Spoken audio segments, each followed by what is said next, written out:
Hello, everybody. Good morning, good afternoon, and good evening to everybody. Welcome to this webinar on blockchain-enabled use cases for utilities. My name is Leoncio Montemayor, Project Manager at Solarplaza, and I will be the moderator for today. The speakers that we have for today are David Groarke from Indigo Advisory Group and Killian Tobin, CEO of Omega Grid.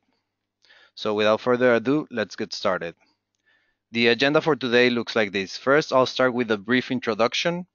Then we'll have presentations, the first one from David Groarke, where he will talk about the emerging use cases of blockchain in the energy field and the key trends to look for in 2018. Afterwards, Killian will be speaking about Omega Grid and present us the key learnings from a real-world pilot project. Finally, at the end, we will have a Q&A with both speakers, so make sure to stick around. And just for a small introduction for all of you who don't know us, Solarplaza was established in 2004 and has organized more than 100 different events in more than 30 different countries. We aim to accelerate the energy transition through different conferences and trade missions. We have a network of more than 60,000 energy professionals and growing. We are organizing this webinar as a prelude to our event Blockchain to Business, which will take place the 5th and 6th of February in Amsterdam. This event will unravel the hype surrounding blockchain by presenting the real-world use cases of blockchain in the energy field. We have more than 10 different use cases, very interesting speakers, and we will focus on essential networking so that blockchain can work for your business. This webinar is also part of the Future Grid Week, which we just kickstarted right now. We will be hosting this webinar and another webinar on B2G this coming Thursday, so make sure to register for that.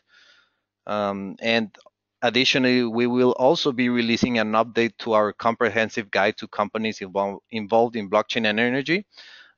This time with the new update, we have more than 90 different initiatives from all around the world. And finally, we also have a special offer for the Future Grid Week. If you sign up for our Blockchain to Business conference right now, you'll get the second ticket at half price. This is only valid for this week, and we only have a select few tickets available. If you want to join our conference in any way or manner, please contact us at the following emails, Skypes, phone numbers, or visit our website, blockchaintobusiness.eu. Some practical notes for everybody. If you have any technical issues, you can use the chat box and we'll read the issues. And same for questions. Please make sure to send in your questions through the chat box. And the presentation slides will be available afterwards. So, well, it is my pleasure to introduce David Groarke as the first speaker. He's the Managing Director of Indigo Advisory Group. He has been working for more than 10 years as management consultant in the energy and utilities industry. He has previous experience at Accenture, Greentech Media, and PA Consulting Group. He is a published author of many smart grid and grid modernization reports, and he architected more than $1 billion in large capital technology and modernization programs. So I will give you the hypothetical, the digital floor, and let's get this started. So David, I'm gonna give you control right now. Okay.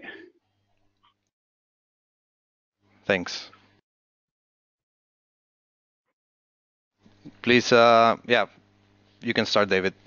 Oh, okay. I'm just seeing here if I have control. The NC has moved down the slides.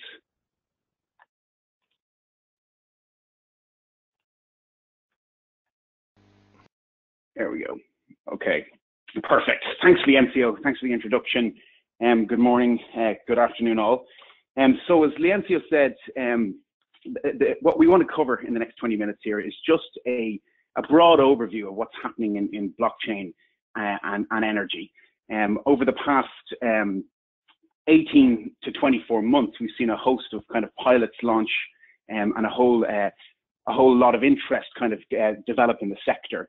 So to kind of highlight kind of where we're seeing the most interest, there's 3 discussion topics we wanted to cover here. Firstly, we wanted to kind of quantify where we're at with the technology from a utility perspective, from a use case perspective, from the number of startups and so on that we're seeing in the industry. So we have some numbers we want to run through, and we'll just give a quick overview of what's happening globally.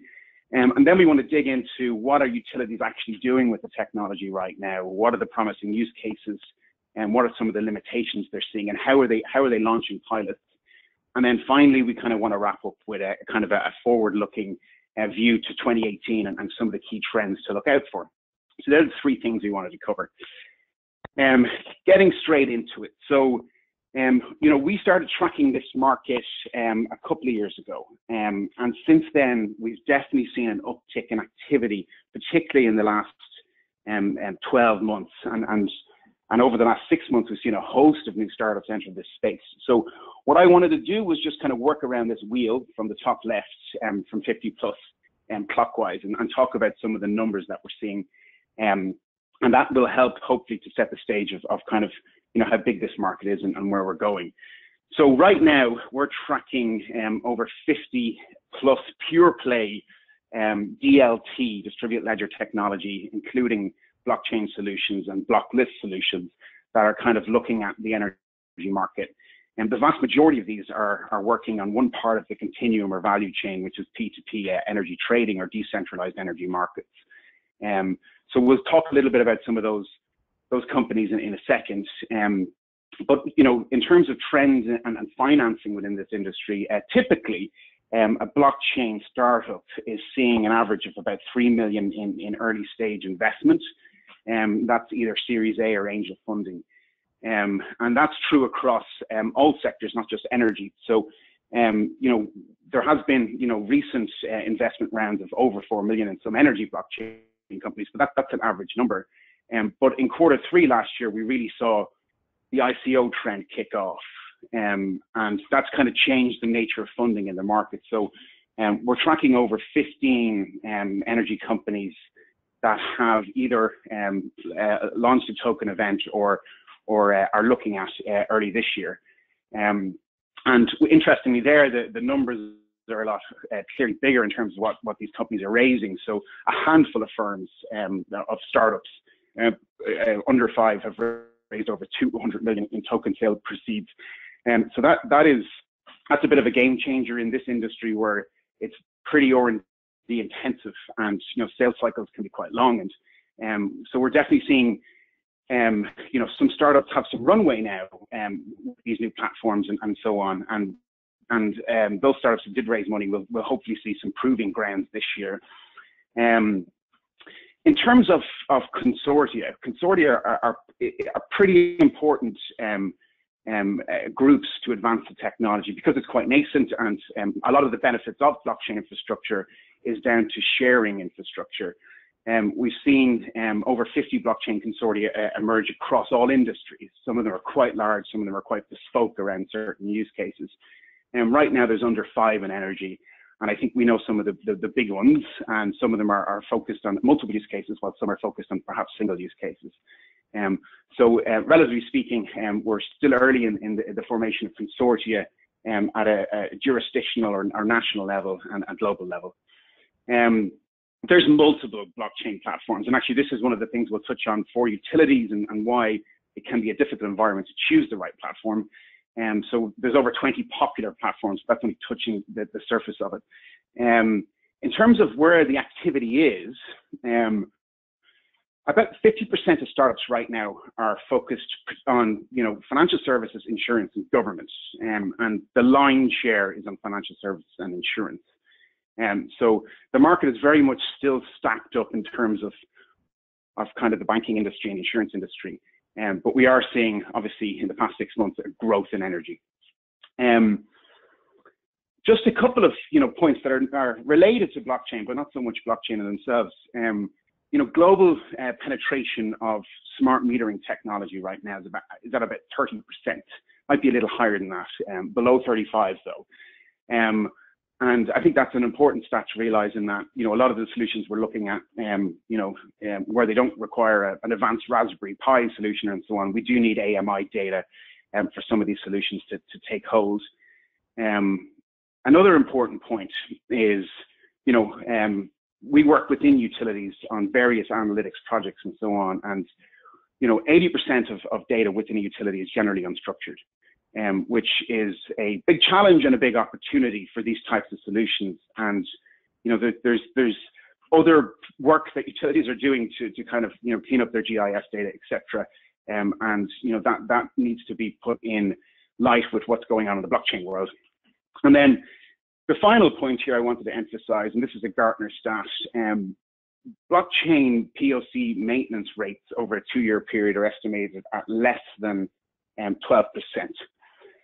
And so that number is quite low. And the reason it's quite low is because in the early days of identifying use cases and so on, I guess the sophistication of screening criteria and understanding, you know, what a relational database can do and what blockchain can do and what the actual use cases for this technology were perhaps misunderstood. So those maintenance rates we should see increase as we enter 2018, but I think, you know, the percentage numbers will be still quite low given that we're at the very start of this market. So they're just some numbers. Moving along. Okay, so in terms of the activity, in terms of activity globally, the major point from this slide is that we're seeing a huge concentration in Europe. We've seen the majority of large ICOs happen there. We're seeing use cases that run the gamut of EV charging, demand response management, you know, connected home, and wholesale settlement and trading. And we're also seeing the creation of some labs and so on. So a lot of ICO activity, a lot of utility activity, and a lot of startups are focused within that geography. We have seen, obviously, some activity down in Australia, New Zealand, particularly with Power Ledger, who have launched pilots in Western Australia, on the East Coast and in New Zealand. And, you know, we are seeing activity in China around their carbon registry market and looking at using IBM's Fabric solution for that. We're seeing the creation of labs and looking at virtual power plants. But importantly, I think, you know, in the last 12 months, we've seen a lot more activity in the US. We've seen the DOE start to work with guard time around cybersecurity projects. Obviously, we have some great startups here like LO3 and so on. So, you know, this year we expect to see a lot more activity there. There's a link, you can see this map online for more details. In terms of ICOs, this list is not exhaustive, but here's just a flavor of kind of what's going on in this market and kind of what these startups and white papers are and ideas are looking at. And you'll see the key point I wanted to emphasize here is that the majority are actually looking at decentralized energy trading platforms and the tokenization of kind of these ecosystems and markets at the edge of the grid. And, you know, this is blockchain 1.0. These are the first wave of startups that we're seeing kind of emerge with this technology. And we expect to see more in this space, but we expect to see even further kind of specialization in terms of solution. Okay. In terms of startups that, you know, so some of these are not ICO related startups. This is more activity. But I think it serves to kind of highlight where the market is and how we kind of cut things up. And we'll get into use cases in a second, but essentially you're looking at a lot of activity in P2P trading and the connected home. So managing IoT devices using perhaps blockless solutions, activity in EV charging and sharing, which is a revenue opportunity for utilities and new business models. We mentioned that there's under 5 consortia within energy right now. Bitcoin meter payments, this is probably one of the first use cases. I mean, we've seen some utilities accept Bitcoin in 2014. And then a lot of activity down the bottom in wholesale trading and smart markets. And that's an attractive area for utilities due to shared infrastructure and due to reducing costs and so on. And then that notable startups piece is, you know, there's a whole other host of startups in that space, including Omega Grid, and Killian's going to talk. But, you know, this is a constantly evolving market. So we'll be updating this material and and highlighting kind of where the startups are emerging over the course of the year. Okay, so that's kind of where we're at, just from a market quantification perspective. In terms of use cases, what we're seeing is, you know, definitely some important themes emerge. I think there's a whole bunch of granular use cases, and then there's certain themes around billing and demand response and so on. But what I wanted to highlight in this slide is that, importantly, you know, the blockchain market is beholden to the deployment of intelligent infrastructure in across the value chain in general. So, you know, if you're looking at, you know, deploying blockchain solutions at the edge of the grid, if you do need hardware, deploying an advanced Raspberry Pi or whatnot, perhaps you have a chance to kind of bypass some of the network. But a lot of these solutions are looking at using, you know, AMI interval data, 15 to 30 minutes. A lot of these solutions require, you know, like latency and high quality data veracity and so on. And importantly, you know, looking at the communications infrastructure and the deployment of advanced sensors, not just smart meters, but also fax devices and line sensors on the distribution network, and everything below 115 kV is important to kind of, you know, marry those solutions with what we're looking at in terms of blockchain solutions. So what is emerging are these types of use cases. You know, billing, things, interesting things like grid management on the bottom left, where you're looking at perhaps a lot more transparency in, you know, validating the nameplate capacity of a generation unit, a hydro unit, or so on, using transparent ledgers. You know, so there's a whole gamut of use cases that run here. As I said, the majority are focused on EV charging, kind of trading platforms and decentralized generation. And we do have some percentages in here in terms of where we think utilities are spending the most time. So moving on, how a utility generally interacts with this technology is kind of, it's still being defined. And the big questions we hear is, how do we screen use cases? You know, obviously the debate around, you know, permissioned and public and various types of ledgers and consortia ledgers and so on, and you know, what data to put on chain, etc. All the typical questions that you see in every industry.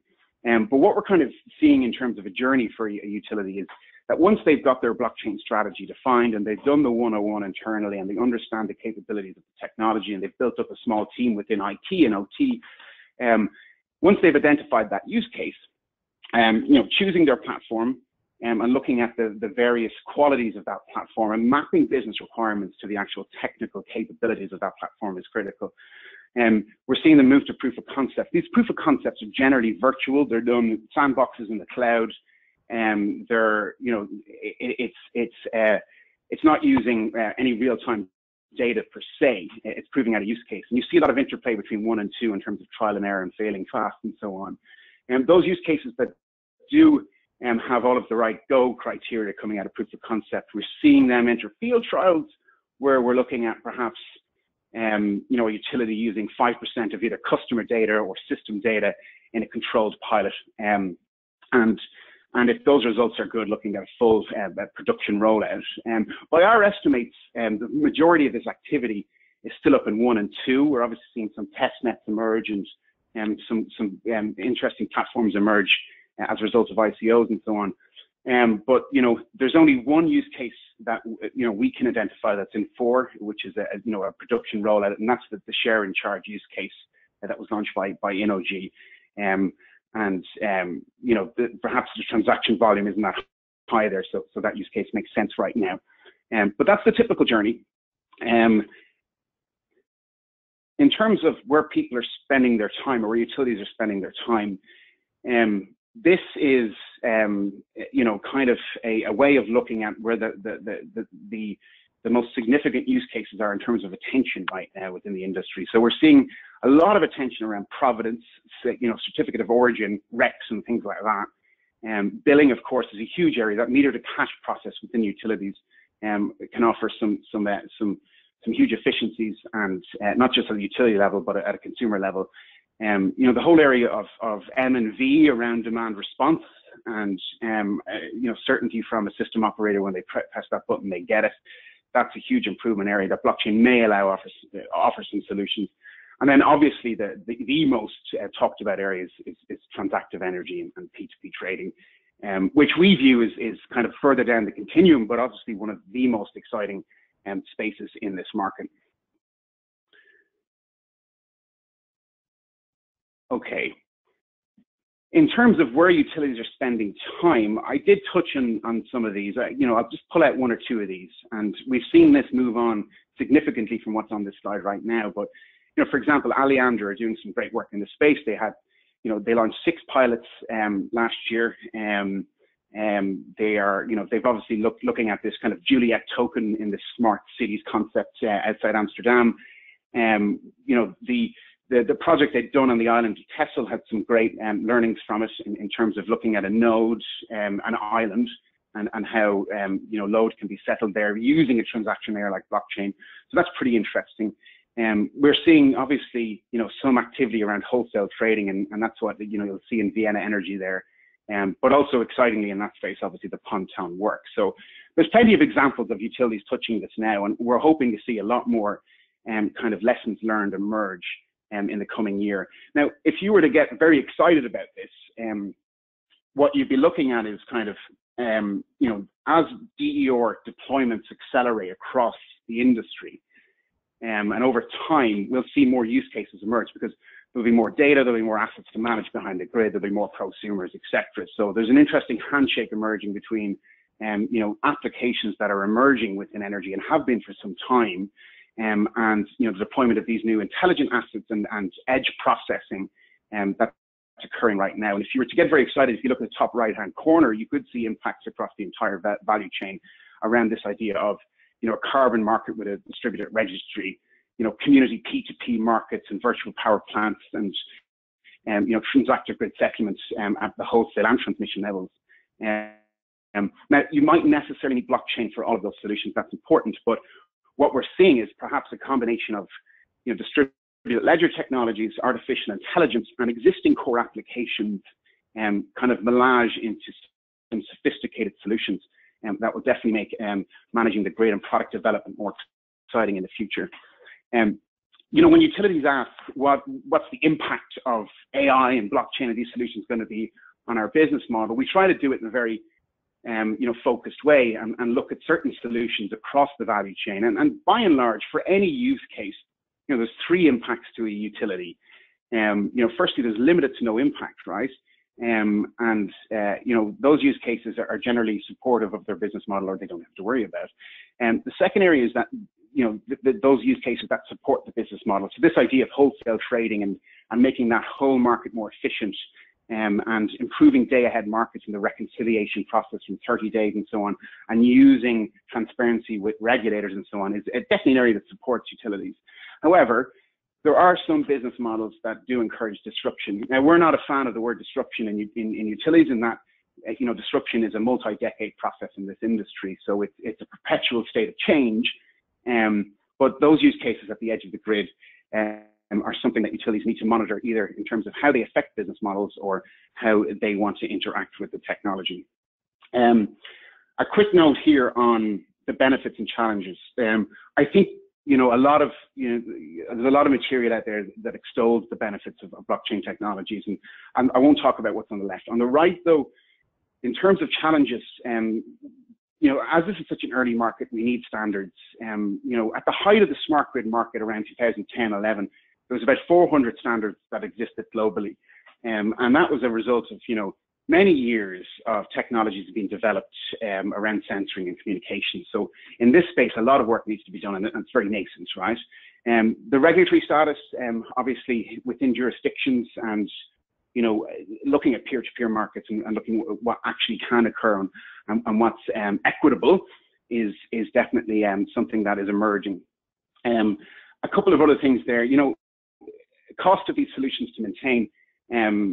It's very hard to build a business case right now in such a nascent technology. It's a lot easier to build a business case for traditional, DMS or ADMS system for utility.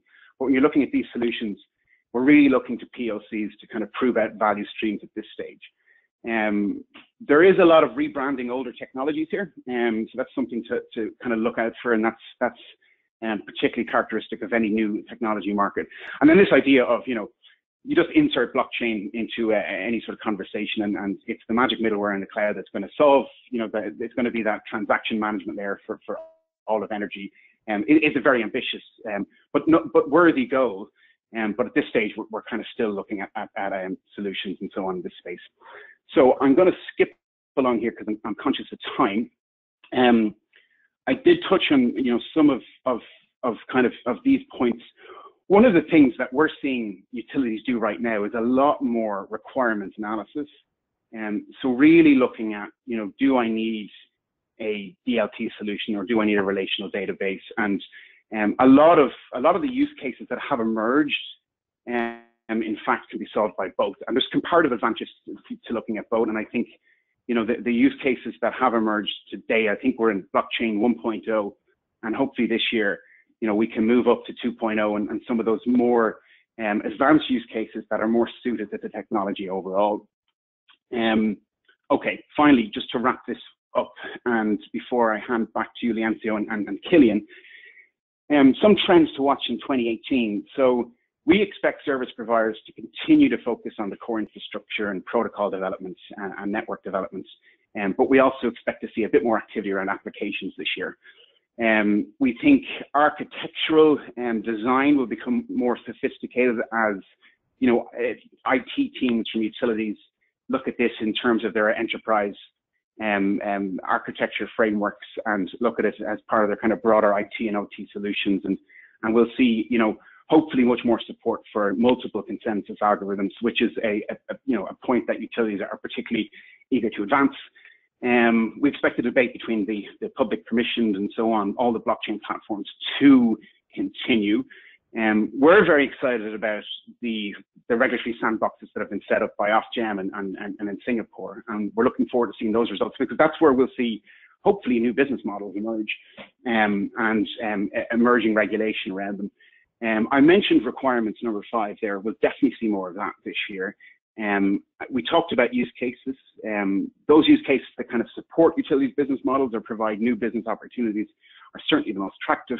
And then, this idea of convergent solutions will take hold. So hopefully what we're looking at this year is, robotic process automation, robotics itself, AI solutions, and, products from OEMs and DER manufacturers look at the real core tenets of blockchain and how they can be built into their solutions. So we have much more of an end-to-end technology stack that's providing value to a utility. So it's not, just a DLT-led conversation. It's a value-led conversation across the value chain.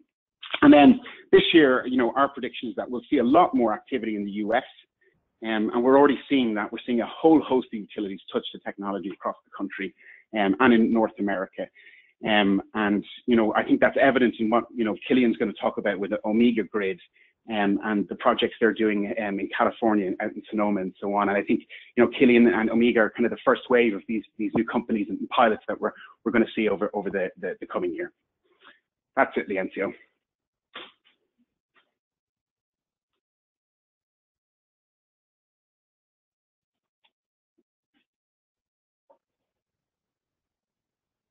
A lot of hi David.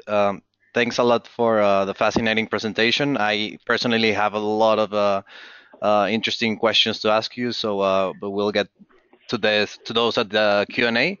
And just as a reminder for the rest of the audience, just make sure to put your questions in the question box of the how do you call it, the chat box. Thank you. So now we're gonna take a look at, it's my pleasure to introduce Killian Tobin, CEO of Omega Grid. He has more than 18 years of experience selling software and developing software for utilities. He was also a business developer with Uptake, and he did energy platform sales at Oracle Utilities. So it's my pleasure to introduce Killian, who will present to us a little bit more about his Omega Grid.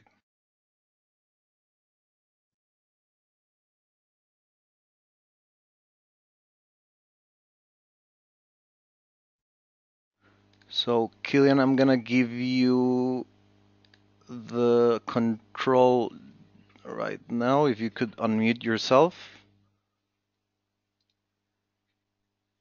Okay, Yes. I'm unmuted. All right. And You should have control. Yep. okay, Perfect. Thanks a lot.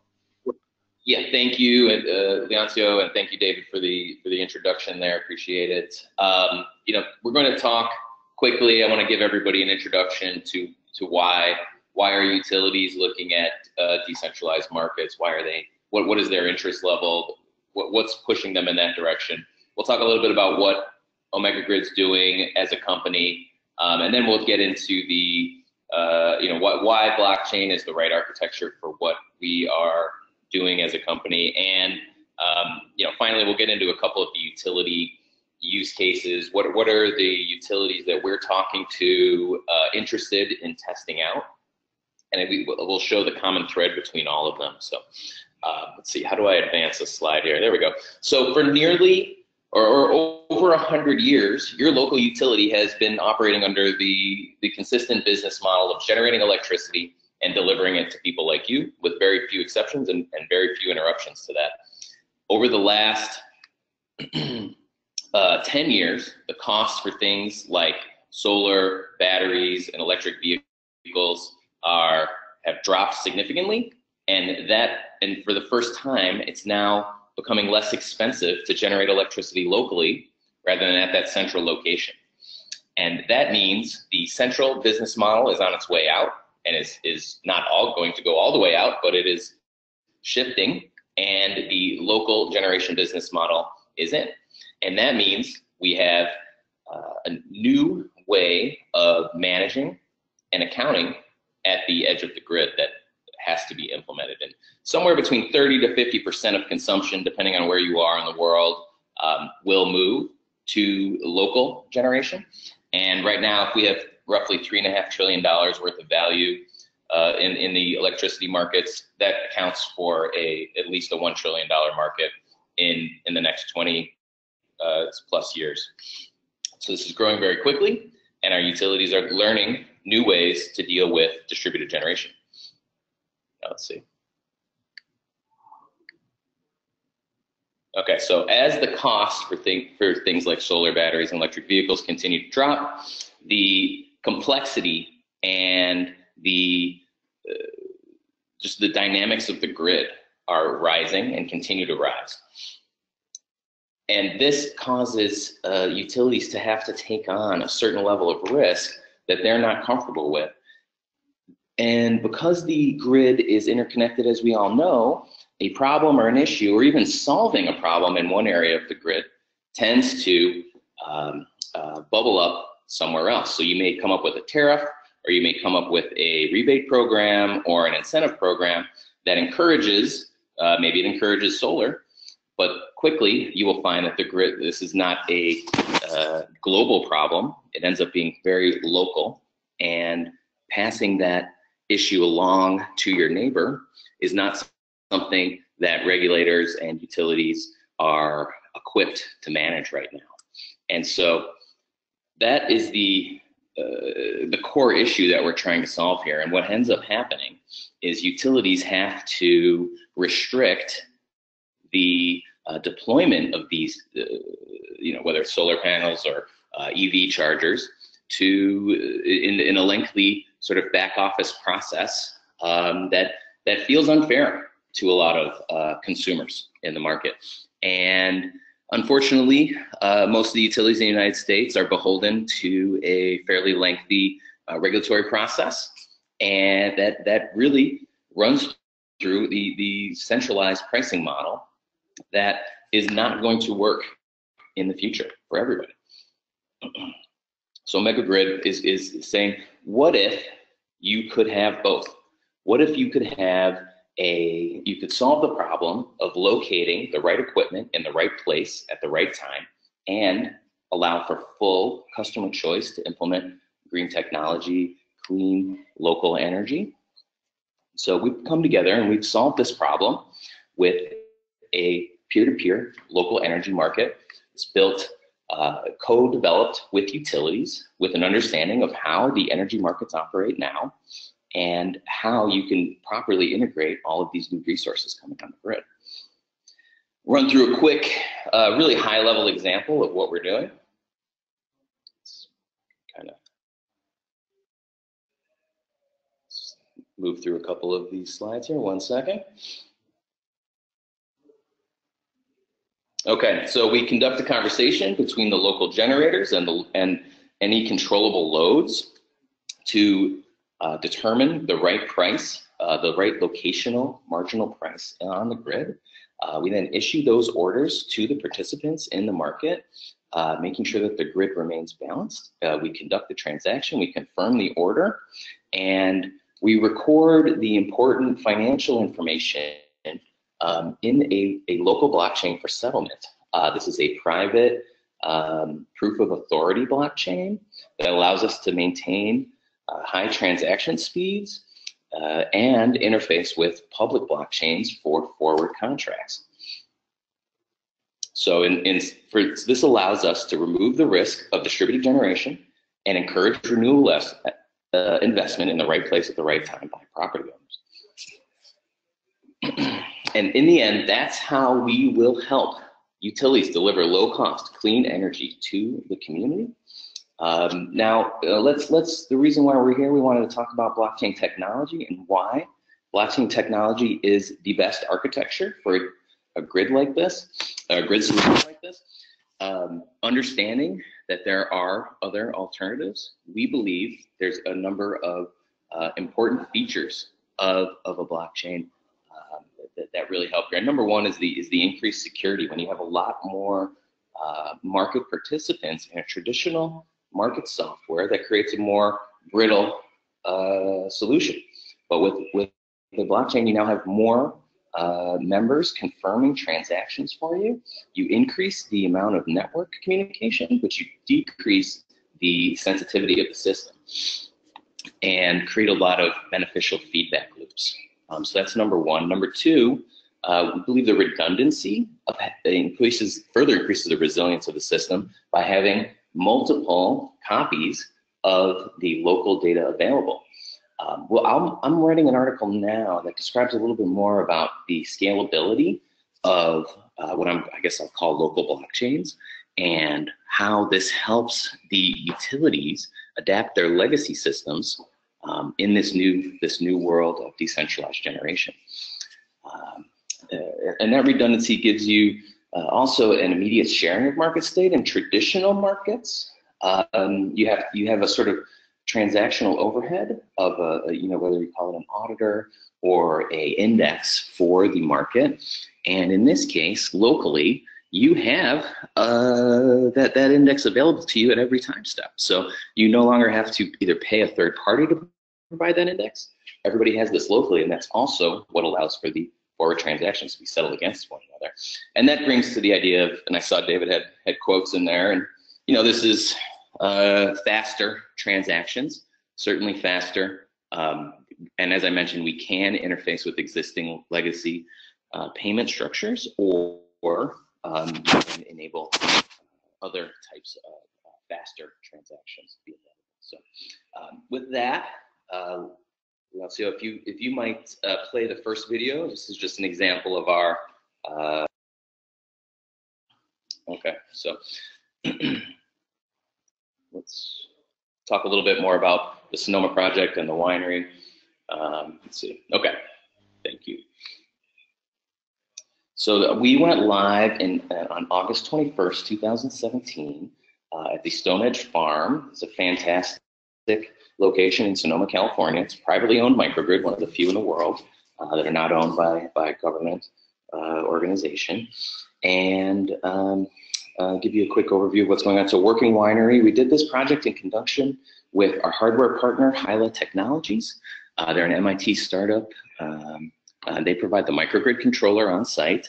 EDF's innovation group in the Bay Area provided us with a lot of assistance and support for this project, and we had some oversight by a professor at Stanford University, an expert in transactive energy markets.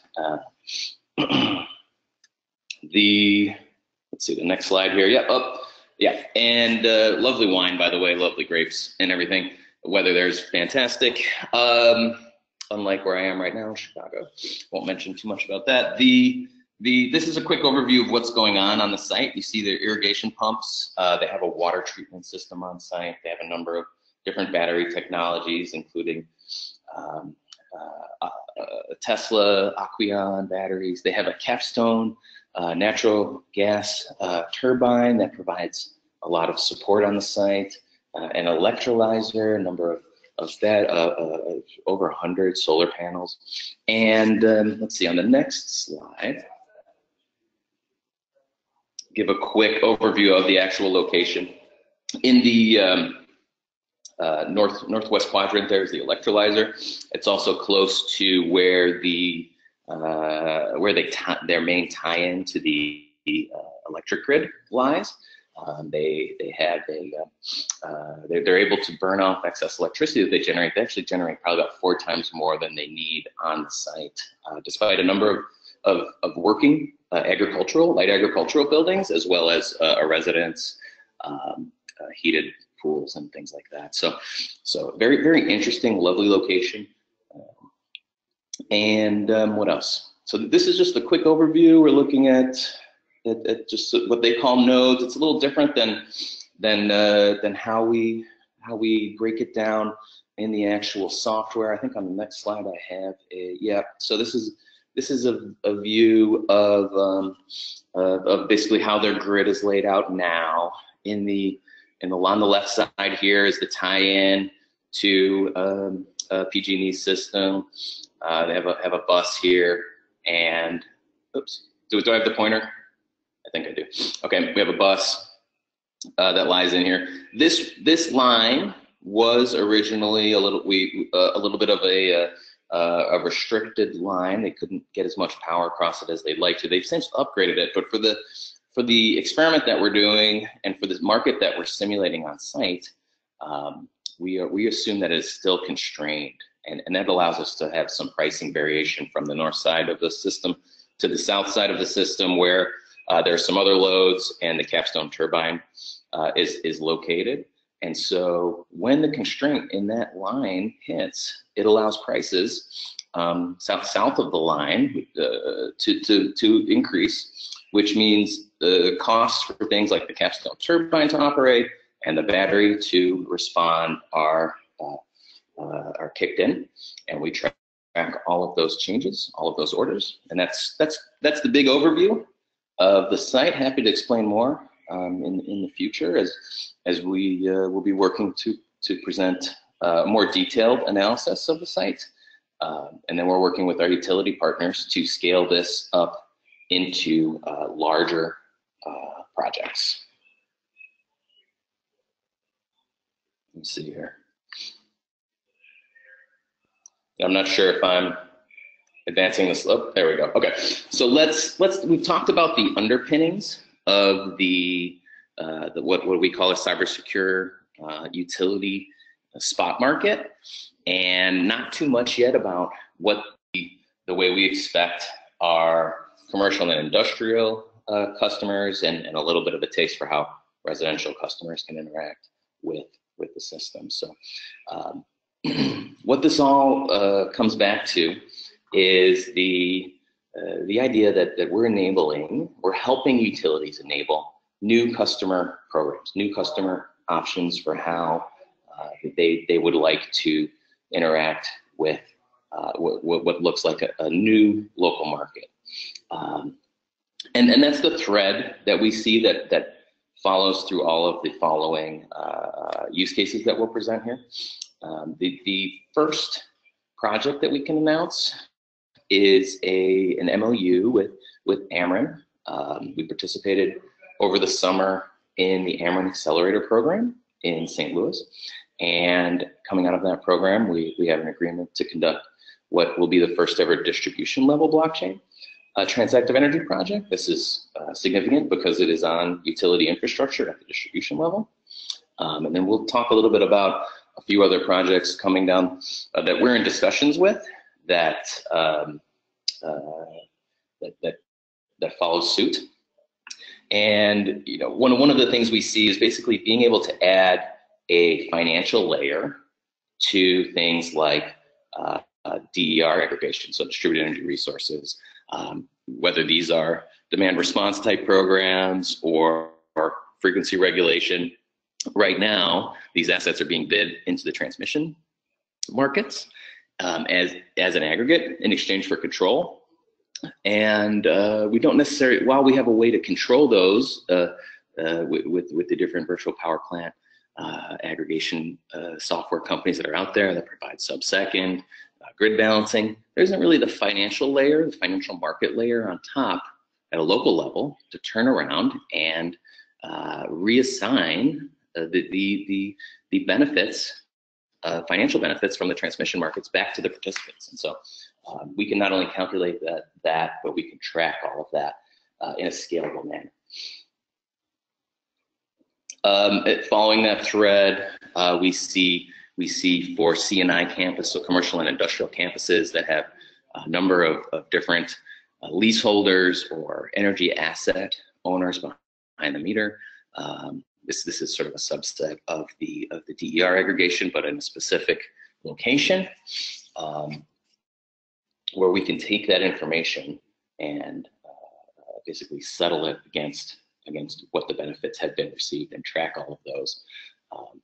Another interesting, basically peer-to-peer agreement, forward contract that can be applied is the idea of subscribing your a portion of your battery to a number of different renewable generators in the area. So you have intermittent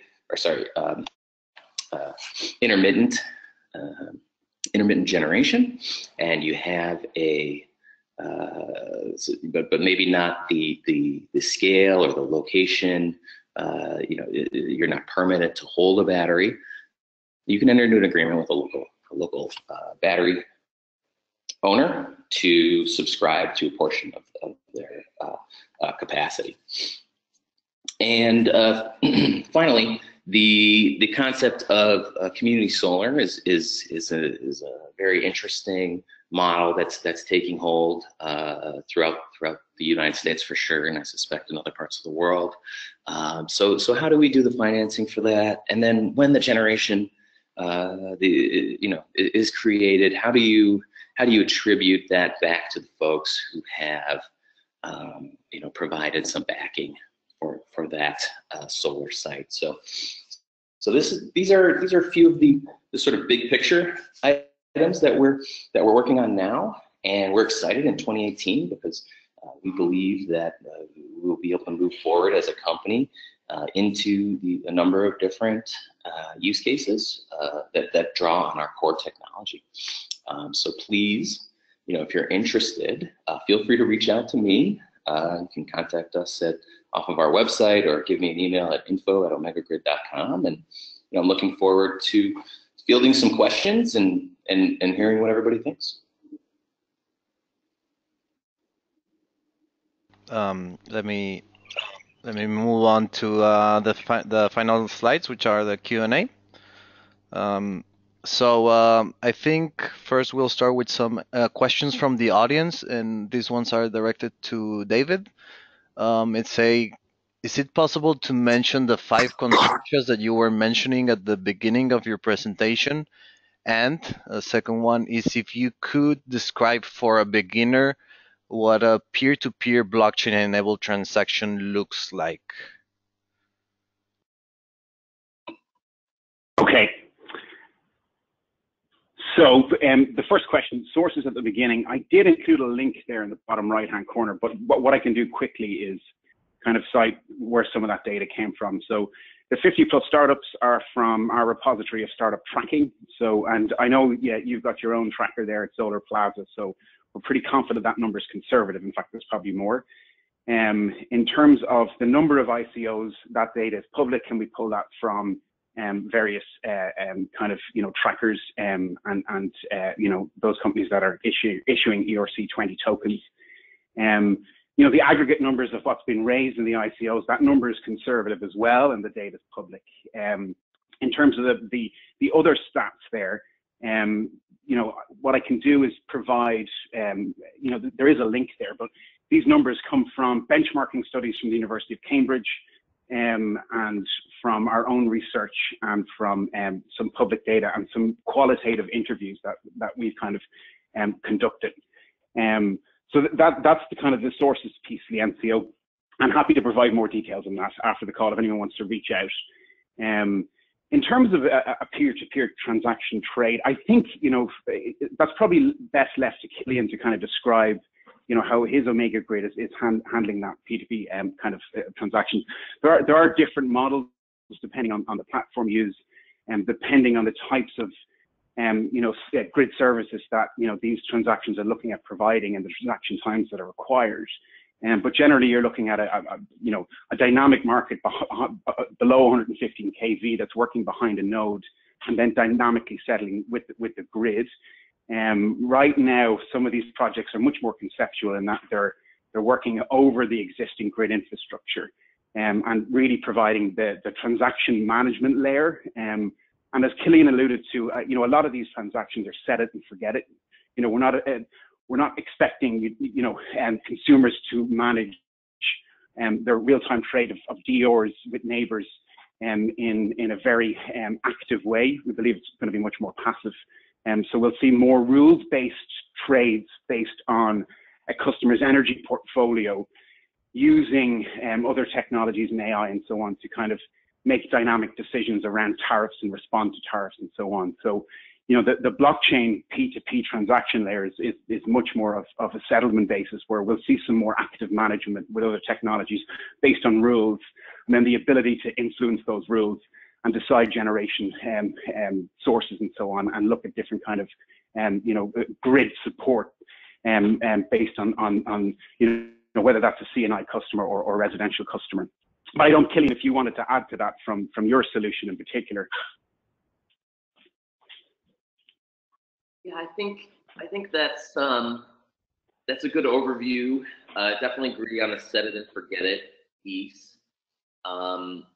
Part of what we're providing with this spot market is we give the utilities a way to facilitate different types of peer-to-peer agreements that sort of takes the risk away from the utility and allows folks with a better risk profile, quite frankly, and or I should say a better appetite for risk to take on those agreements. And I don't want to limit it too much, because I think there will be a subset of folks that may want to operate on a more discrete time level, but it's definitely the minority.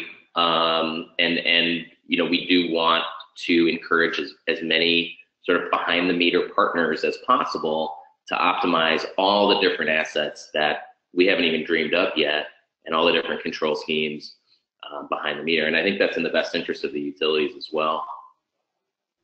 Thank you. Thank you both for your answers. Which like I was thinking, David, you showed that customer operations in that particular segment of the utility value chain can be disrupted or supported by blockchain. But I'm thinking, for the wider adoption of blockchain, what is the sort of the key thing that must be done? Is this more of a technological side, or is it more of a, because we were saying about the set it and forget it, or is it more of a design, user interface, or even a marketing issue to have a wider adoption of blockchain with all the possible new customers? And I think this goes for both of you, because Killian, you've also worked in software development. So what do you think is the thing that's stopping blockchain to being adopted on a wider scale? Well, I'll jump on this one. I mean, to me, it's just new. And so anytime you have something new, I do think in the long term, though, just like nobody asks what database does Facebook run on or Twitter run on, there's not going to be as much awareness about the underlying technology. But for the folks that have to run the system and have to architect the system on the utility side, I think they will care. But I think making it as simple as possible for users is the key to any good software in the long run. Okay, yeah, I Yeah. agree. Yeah, please, David. Yeah, I can answer that as well. I agree with exactly what Killian said. I think, there's a couple of facets to look at the adoption levels here. One is, what part of the value chain we're first looking at. Obviously, the most exciting space is P2P trading. And within that, there are permissions solutions. But, these ideas of decentralized markets on, open public or permissioned blockchains, public permissions blockchains, proof of authority blockchains. I think what we'll see there is hopefully a development in tokenization and crypto economic development around those token models. We're very early, and as those token models and as that kind of that kind of crypto economic space develops, we might see some very interesting business models. We're very early in that stage. But overall, the NCO, there's a couple of areas, like regulatory concerns. I mentioned sandboxes. We need much more proactivity in the regulatory space to enable these dynamic tariffs and to look at these transactive markets behind the grid. That's very important. I think on the technology side, we need a lot more standards, interoperability. We need a lot more confidence from utilities, and we need a lot more pilots, quite frankly. I think from a customer perspective, they don't need to know about blockchain, just as they don't need to know that, certain systems like SAP or Oracle are settling transactions for them, in their meter to cash process when they're doing their billing and so on. I think we need to be much more product orientated and design orientated in terms of how these solutions are marketed. I think within industry, it's fine to talk about blockchain, but it's only a piece of software with potentially large scale efforts. And I think in that sense, the last piece there is customer outreach and kind of really defining these business models, proving out business cases, and making it win-win for not just customers, but also utilities, and looking at, the equitable solutions that can exist in these marketplaces and how we can defer infrastructure investments, look at non-wires alternatives, and use, the conversational piece that is blockchain and other solutions to kind of force those product designs and encourage customer engagement.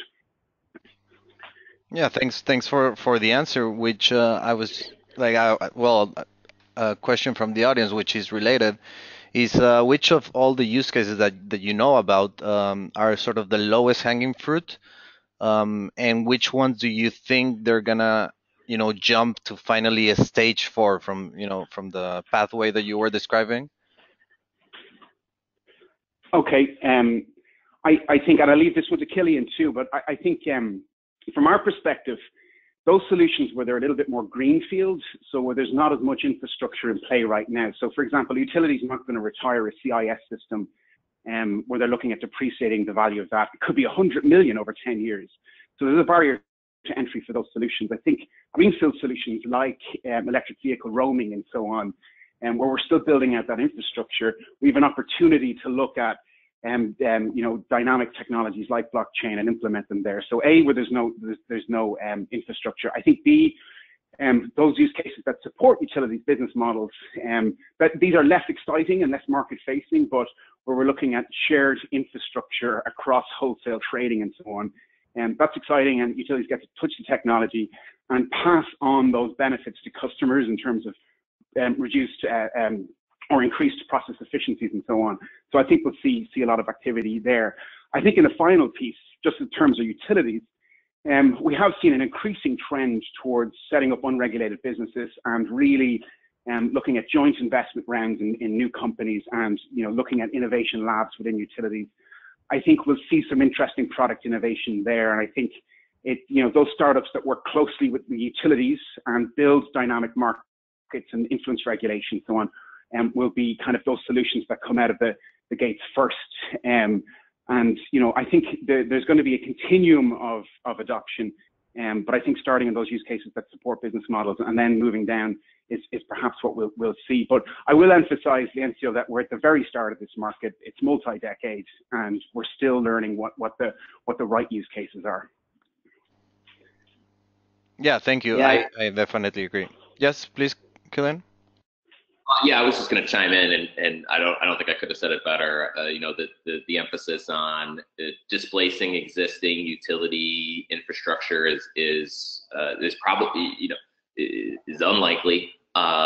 It's just not part of their investment cycle.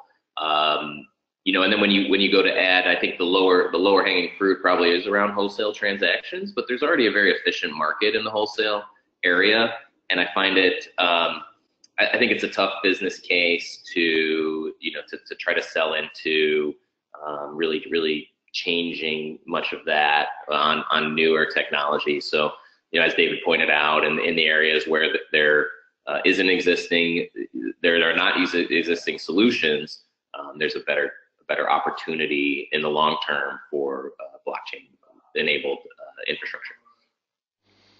Yeah, I agree. Well, we're unfortunately reaching the end of our webinar, but I would like to just finish with two last questions.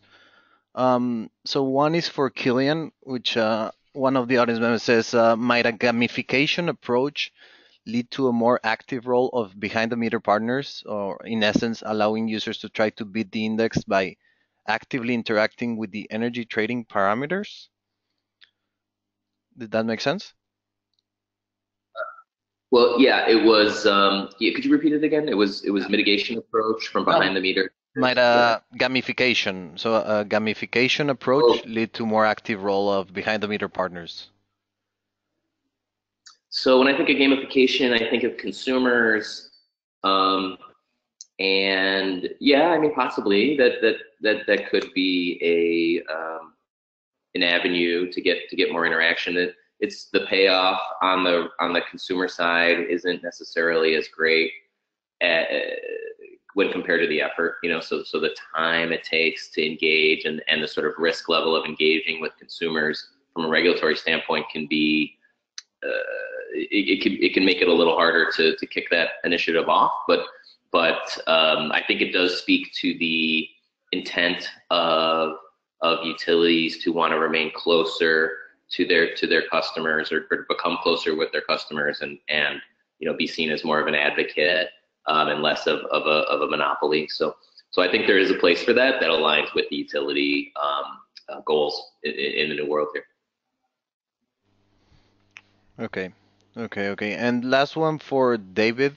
It says, what aspect of the regulatory gap is the biggest obstacle to upscaling complex blockchain business models in the energy sector?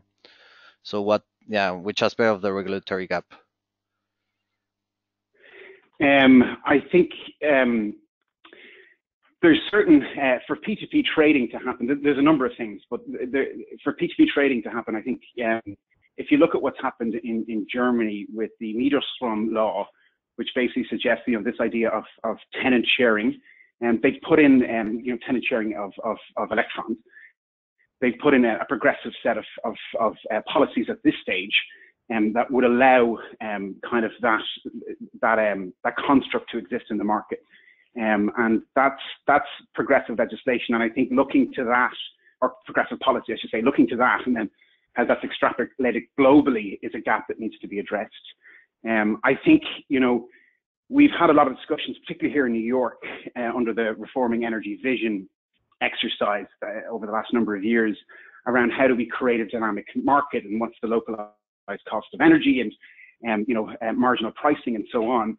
I think really defining that economic model at the edge of the grid will allow for software to be customized to that kind of those solutions. So I think understanding equitable economic outcomes of DER owners and those that don't have DERs, the value of the grid, that whole conundrum is something that needs to be solved. Progressive legislation like Mieterstrom, but also I think allowing utilities to invest in innovation more, and under the current regulatory infrastructure and the rate of return models in the US, I think allowing utilities to have much more innovation budgets, like what happened in California under the EPIC program, will be progressive. I think having an ability to invest in these technologies is key. The final point, and I'll just emphasize it one more time, is the establishment of regulatory sandboxes.